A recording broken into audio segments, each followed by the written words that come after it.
Qs. An-Naba ayat 1. Amma yatasa alun. Tentang apakah mereka saling bertanya-tanya. Juz ke-30. Tafsir. Saat Nabi Muhammad diutus, kaum kafir Mekah bertanya-tanya tentang diri Nabi, dakwah, dan ajarannya. Salah satunya adalah perihal hari kebangkitan. Tentang apakah mereka saling bertanya-tanya di antara mereka. Orang-orang musyrik Mekah ketika berkumpul di tempat pertemuan mereka yang berada di dekat Baitullah, sering membicarakan keadaan Nabi Muhammad dan kitab Al-Quran yang dibawanya. Mereka sering bertanya satu sama lain bahwa apakah Muhammad itu seorang tukang sihir, penyair, atau seorang dukun tukang tenung yang terkena pengaruh buruk oleh berhala-berhala mereka. Mereka juga bertanya-tanya apakah Al-Quran itu sihir, syair, atau mantra-mantra saja. Masing-masing mengemukakan pendapat sesuai dengan hawa nafsu dan angan-angan mereka. Sedangkan Nabi Muhammad sendiri dengan sikap yang tenang menyampaikan seruannya berdasarkan ayat-ayat Al-Quran yang memberi sinar penerangan kepada manusia menuju jalan kebenaran dan petunjuk yang lurus. Selain itu mereka sering bercakap-cakap tentang hari kebangkitan sehingga sering menimbulkan perdebatan. Sebab di antara mereka ada yang mengingkarinya dan beranggapan bahwa setelah mati habislah urusan mereka. Tidak ada lagi kebangkitan setelah mati. Mereka berpendapat bahwa manusia itu lahir ke dunia lalu ia mati dan ditelan bumi karena tidak ada yang membinasakan mereka kecuali masa atau waktu saja.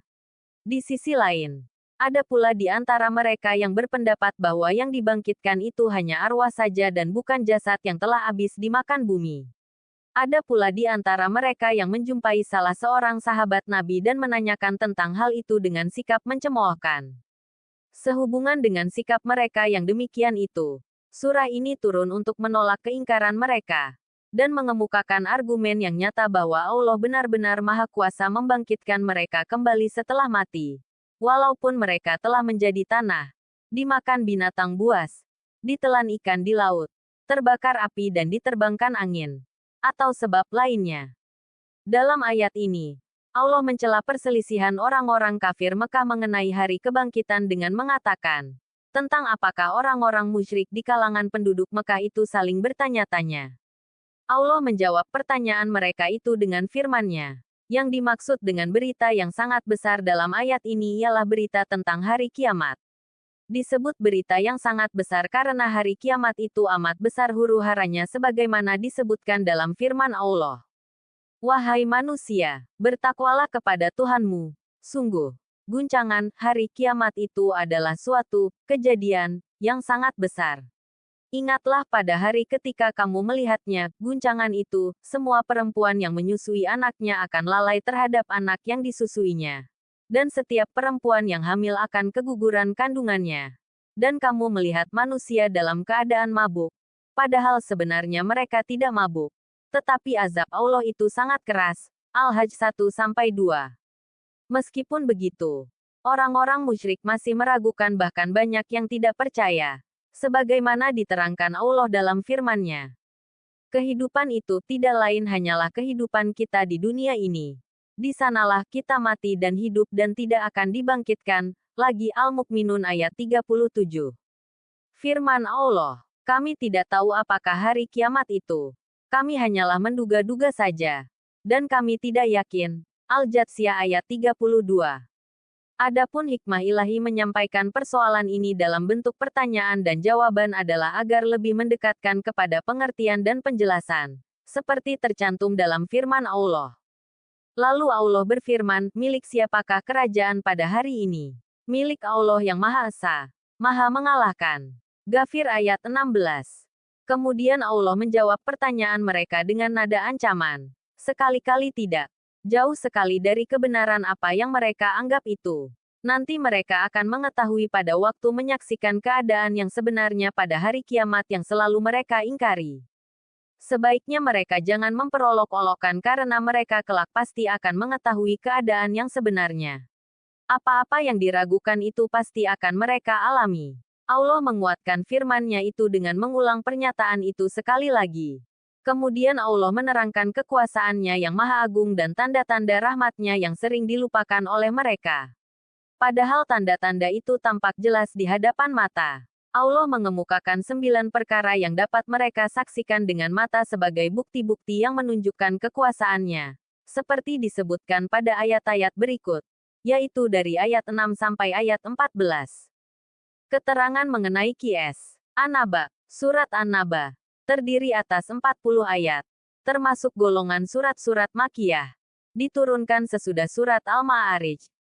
Dinamai An-Naba. Berita besar diambil dari perkataan An-Naba yang terdapat pada ayat 2 surat ini. Dinamai juga Amayatasa Alun diambil dari perkataan Amayatasa Alun yang terdapat pada ayat 1 surat ini. Hadits pilihan dari Ibnu Umar dari Hafsah, ia berkata, Rasulullah Shallallahu alaihi wasallam bersabda, tidak ada puasa bagi yang tidak berniat di waktu malamnya. Hadiser Sunan Ibnu Majah No 1690. Qs. An-Naba ayat 2.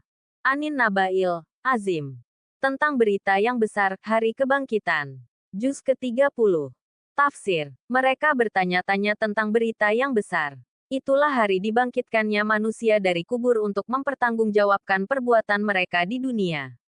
Orang-orang musyrik Mekah ketika berkumpul di tempat pertemuan mereka yang berada di dekat Baitullah, sering membicarakan keadaan Nabi Muhammad dan kitab Al-Quran yang dibawanya. Mereka sering bertanya satu sama lain bahwa apakah Muhammad itu seorang tukang sihir, penyair, atau seorang dukun tukang tenung yang terkena pengaruh buruk oleh berhala-berhala mereka. Mereka juga bertanya-tanya apakah Al-Quran itu sihir, syair, atau mantra-mantra saja. Masing-masing mengemukakan pendapat sesuai dengan hawa nafsu dan angan-angan mereka. Sedangkan Nabi Muhammad sendiri dengan sikap yang tenang menyampaikan seruannya berdasarkan ayat-ayat Al-Quran yang memberi sinar penerangan kepada manusia menuju jalan kebenaran dan petunjuk yang lurus. Selain itu mereka sering bercakap-cakap tentang hari kebangkitan sehingga sering menimbulkan perdebatan. Sebab di antara mereka ada yang mengingkarinya dan beranggapan bahwa setelah mati habislah urusan mereka. Tidak ada lagi kebangkitan setelah mati. Mereka berpendapat bahwa manusia itu lahir ke dunia lalu ia mati dan ditelan bumi karena tidak ada yang membinasakan mereka kecuali masa atau waktu saja.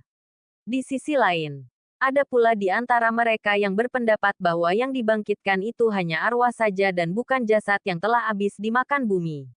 Ada pula di antara mereka yang menjumpai salah seorang sahabat Nabi dan menanyakan tentang hal itu dengan sikap mencemoohkan. Sehubungan dengan sikap mereka yang demikian itu, surah ini turun untuk menolak keingkaran mereka, dan mengemukakan argumen yang nyata bahwa Allah benar-benar Maha Kuasa membangkitkan mereka kembali setelah mati. Walaupun mereka telah menjadi tanah, dimakan binatang buas, ditelan ikan di laut, terbakar api dan diterbangkan angin, atau sebab lainnya. Dalam ayat ini, Allah mencela perselisihan orang-orang kafir Mekah mengenai hari kebangkitan dengan mengatakan, tentang apakah orang-orang musyrik di kalangan penduduk Mekah itu saling bertanya-tanya. Allah menjawab pertanyaan mereka itu dengan firman-Nya. Yang dimaksud dengan berita yang sangat besar dalam ayat ini ialah berita tentang hari kiamat. Disebut berita yang sangat besar karena hari kiamat itu amat besar huru-haranya sebagaimana disebutkan dalam firman Allah. Wahai manusia, bertakwalah kepada Tuhanmu. Sungguh, guncangan hari kiamat itu adalah suatu kejadian yang sangat besar. Ingatlah pada hari ketika kamu melihatnya, guncangan itu, semua perempuan yang menyusui anaknya akan lalai terhadap anak yang disusuinya. Dan setiap perempuan yang hamil akan keguguran kandungannya. Dan kamu melihat manusia dalam keadaan mabuk, padahal sebenarnya mereka tidak mabuk. Tetapi azab Allah itu sangat keras. Al-Hajj ayat 1-2. Meskipun begitu, orang-orang musyrik masih meragukan bahkan banyak yang tidak percaya. Sebagaimana diterangkan Allah dalam firman-Nya. Kehidupan itu tidak lain hanyalah kehidupan kita di dunia ini. Di sanalah kita mati dan hidup dan tidak akan dibangkitkan lagi. Al-Mukminun ayat 37. Firman Allah, kami tidak tahu apakah hari kiamat itu. Kami hanyalah menduga-duga saja. Dan kami tidak yakin. Al-Jatsiyah ayat 32. Adapun hikmah ilahi menyampaikan persoalan ini dalam bentuk pertanyaan dan jawaban adalah agar lebih mendekatkan kepada pengertian dan penjelasan. Seperti tercantum dalam firman Allah. Lalu Allah berfirman, milik siapakah kerajaan pada hari ini? Milik Allah yang Maha Esa, Maha Mengalahkan. Ghafir ayat 16. Kemudian Allah menjawab pertanyaan mereka dengan nada ancaman. Sekali-kali tidak. Jauh sekali dari kebenaran apa yang mereka anggap itu. Nanti mereka akan mengetahui pada waktu menyaksikan keadaan yang sebenarnya pada hari kiamat yang selalu mereka ingkari. Sebaiknya mereka jangan memperolok-olokkan karena mereka kelak pasti akan mengetahui keadaan yang sebenarnya. Apa-apa yang diragukan itu pasti akan mereka alami.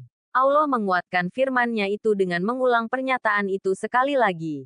Kemudian Allah menerangkan kekuasaan-Nya yang maha agung dan tanda-tanda rahmat-Nya yang sering dilupakan oleh mereka. Padahal tanda-tanda itu tampak jelas di hadapan mata. Allah mengemukakan 9 perkara yang dapat mereka saksikan dengan mata sebagai bukti-bukti yang menunjukkan kekuasaan-Nya. Seperti disebutkan pada ayat-ayat berikut, yaitu dari ayat 6 sampai ayat 14. Keterangan mengenai Qs. An-Naba. Surat An-Naba terdiri atas 40 ayat, termasuk golongan surat-surat Makkiyah. Diturunkan sesudah surat Al-Ma'arij. Dinamai An-Naba. Berita besar diambil dari perkataan An-Naba yang terdapat pada ayat 2 surat ini. Dinamai juga Amayatasa Alun diambil dari perkataan Amayatasa Alun yang terdapat pada ayat 1 surat ini. Hadits pilihan. Rasulullah Shallallahu alaihi wasallam bersabda, semua perbuatan tergantung niatnya, dan balasan bagi tiap-tiap orang tergantung apa yang diniatkan. Barang siapa niat hijrahnya karena dunia yang ingin digapainya atau karena seorang perempuan yang ingin dinikahinya, maka hijrahnya adalah kepada apa dia diniatkan. Hari, Bukhari nomor 1. Sumber, kemenak.go.id